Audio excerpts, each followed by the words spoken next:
अस्सलाम वालेकुम फ्रेंड्स। आज की इस वीडियो में हम फूड सिक्योरिटी सस्टेनेबल एग्रीकल्चर को पढ़ेंगे। पहले फूड सिक्योरिटी को डिस्कस करते हैं। United Nations Food and Agriculture Organization, जिसको UNFAO कहा जाता है, उन्होंने फूड सिक्योरिटी की डिफिनीशन कुछ इस तरह कराई। Food security exist when all people at all times have physical, social, and economic access to sufficient, safe, and nutritious food which meets their needs and food preferences for an active and healthy life. जब हर इंसान को हर वक्त मुनासिब खुराक तक रसाई हासिल हो और इस खुराक से वो अपनी बुनियादी ज़रूरियात जैसा कि इंसान की सेहत हो, ये पाल रख सकता है। एक और definition, uninterrupted supply of food at affordable price. Explanation, 1996 में वर्ल्ड फूड समिट हुई। वर्ल्ड फूड समिट ने फूड सिक्योरिटी को कुछ इस तरह डिफाइन किया: when all people at all times have access to sufficient, safe, nutritious food to maintain a healthy and active life. Food security includes both physical and economic access to food that meets the people's basic needs as well as their food preferences. Food security का goal है to and hunger, भूख को खत्म करना food security का goal है। How to achieve food security, किस तरह हम फूड सिक्योरिटी को हासिल कर सकते हैं? By protecting biodiversity, by conservation of water, by protecting land from degradation and control of population. How drought affects food security. Drought किसे कहते हैं? Shortage of food and water. और जब ये drought ज़्यादा हो जाता है तो फिर इसको famine यानी ग़ज़ाई किल्लत या क़ाहतसाली कहा जाता है। How it affects food security. जब एक इलाके में ड्राउट आ जाता है तो वहाँ पर फूड की शॉर्टेज होती है और जो मौजूद फूड आइटम्स होते हैं उसकी कीमत बढ़ जाती है। आसान अल्फाज में डिमांड ज़्यादा होता है और सप्लाई कम। ऐसी कंडीशन को फूड इनसिक्योरिटी कहते हैं। आप इस फिगर में देख सकते हैं, drought takes place, total production of food grain decreases, shortage of food in the affected area, so price will be increases. Why? Because demand is high and supply is less. This condition is called food insecurity. Food security is reduced by, किस तरह food security reduce हो जाती है? By the increase in human population, changing diets, new pests and pathogens that attack crops and farm animals. Recently आप लोगों ने देखा होगा सिंध और पंजाब में जो लोकस अटैक हुआ था, जिससे बहुत से एग्रीकल्चर लैंड को नुकसान पहुंचा है। Environmental changes such as global warming, increased cost of farming, wars and conflicts, ये वो फैक्टर्स है जिसकी वजह से फूड सिक्योरिटी रिड्यूस होती है।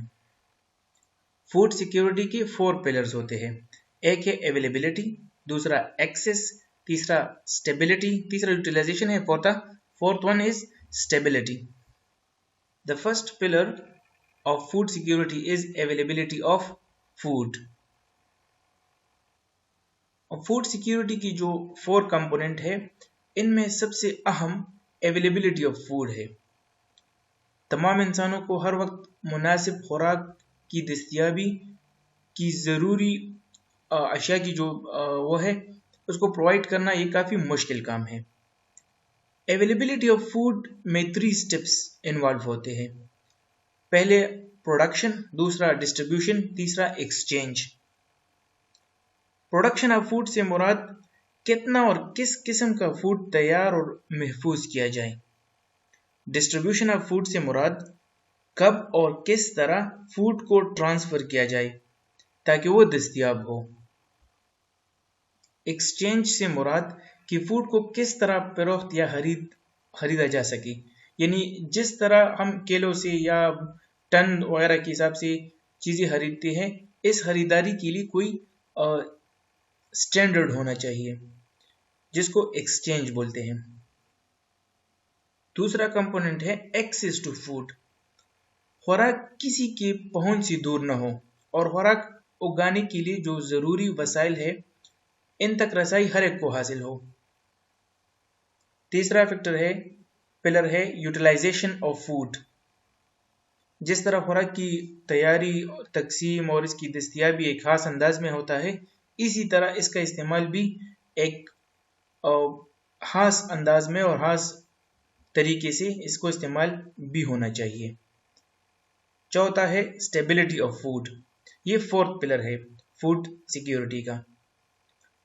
अगर हम एफिशिएंटली यूटिलाइजेशन ऑफ फूड करेंगे तो जो इंक्रीज फूड होगा उसको स्टोर भी किया जा सकता है और इसी तरह हम फूड की स्टेबिलिटी को अचीव कर सकते हैं। Sustainable agriculture. ग्रेसिट जो कि एक एनवायरमेंटलिस्ट है, उसने सस्टेनेबल एग्रीकल्चर की डिफिनीशन कुछ इस तरह कराई। A sustainable agriculture is a system of agriculture that is committed to maintain and preserve the agriculture base of soil, water and atmosphere, ensuring future generations the capacity to feed themselves with an adequate supply of safe and wholesome food। ये ग्रेसिट ने define किया था। आसान अल्फाज में sustainable agriculture एक ऐसा agriculture system है जिसमें वाटर, सॉइल और एनवायरनमेंट को प्रिजर्व किया जाता है और फूड प्रोडक्शन भी होती है, और ये तरीका सोशली और इकोनॉमिकली काबिल अमल भी है। FAO यानी United Nation Food and Agriculture Organization ने सस्टेनेबल एग्रीकल्चर की डिफिनीशन कुछ इस तरह कराई। The management and conservation of the natural resource and the orientation of the technological and institutional change in such a manner as to ensure the attainment and continued satisfaction of human needs to preserve in future generation.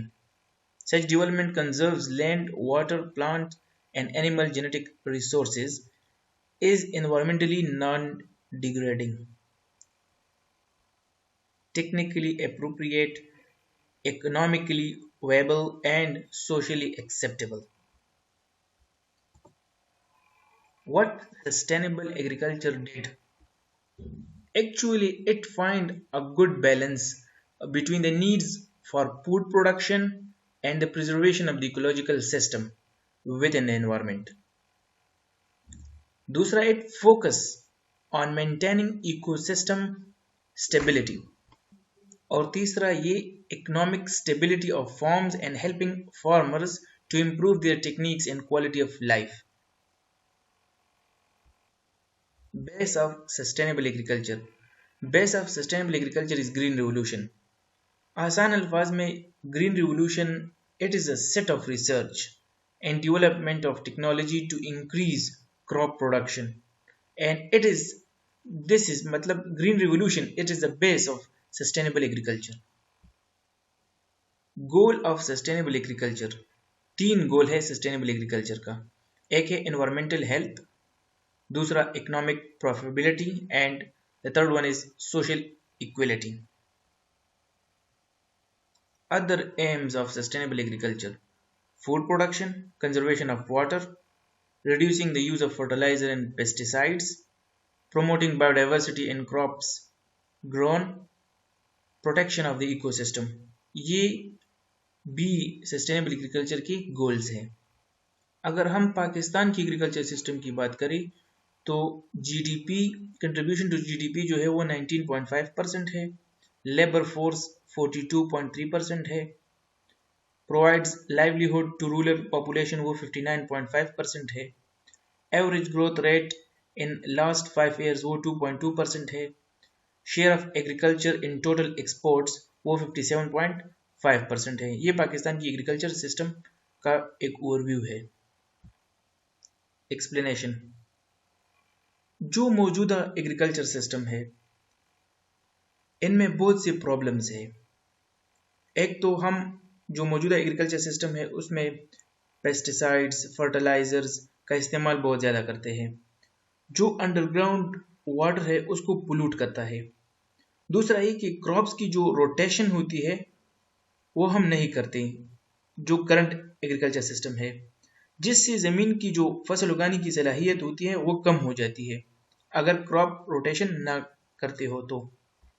लेकिन जो sustainable agriculture है इसने इन मसाइल का जो हल है वो तलाश किया है। एक तो सिंथेटिक फर्टिलाइज़र का इस्तेमाल कम करना चाहिए, इनकी जगह जो ऑर्गेनिक फर्टिलाइज़र है यानी जो एनिमल रेजिड्यू है वो इस्तेमाल करना चाहिए। दूसरा क्रॉप रोटेशन होनी चाहिए क्योंकि सॉइल की जो फर्टिलिटी है वो क्रॉप रोटेशन से इंक्रीज होती है। Elements of sustainable agriculture: adopt organic farming, soil conservation, crop rotation, nutrient management, integrated pest management, cover crops, water quality and water conservation, agroforestry and marketing। ये sustainable agriculture की elements है, principles हैं। Challenges to sustainable agriculture: the current agriculture production is unsustainable. 33% of the farmland is degraded. 75% of the crop has lost genetic diversity. 22% animal breeds are at risk. 13 million hectares of the forests were converted into buildings. ये challenges है sustainable agriculture का। Guys, if you have any question you can write in the comment section।